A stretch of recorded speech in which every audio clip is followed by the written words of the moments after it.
The United Nations High Commission for Refugees has just deemed this crisis the worst humanitarian crisis since World War II.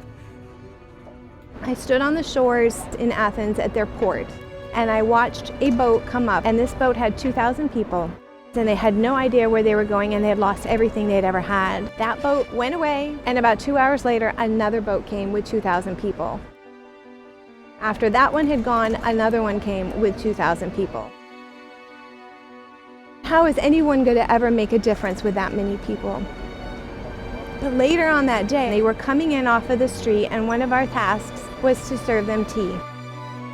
One of these ladies had just gotten off the boat. I handed her a cup of tea, and at that moment I thought, this is what Jesus means. When I looked at those 6,000, 2, 4, 6, 8, however many people coming into the port, I thought, how on earth?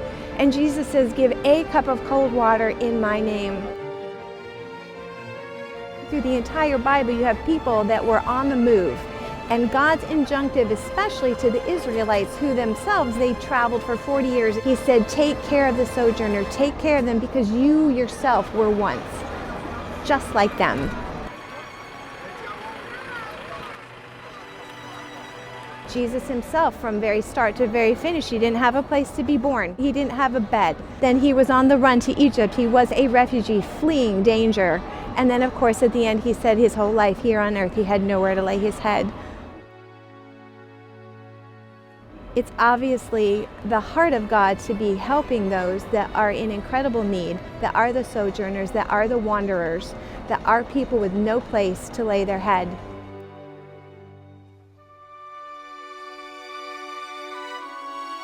Christians in Berlin especially have been praying for a revival. There are reports in Berlin of hundreds being baptized, hundreds. And these are people who are open to the gospel because of what they have seen and how they have been treated.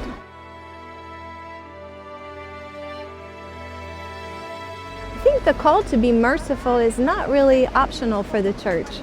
It's not something that you can say, well, that's for those people that have that gift. This is the call of the church, to be merciful to the world.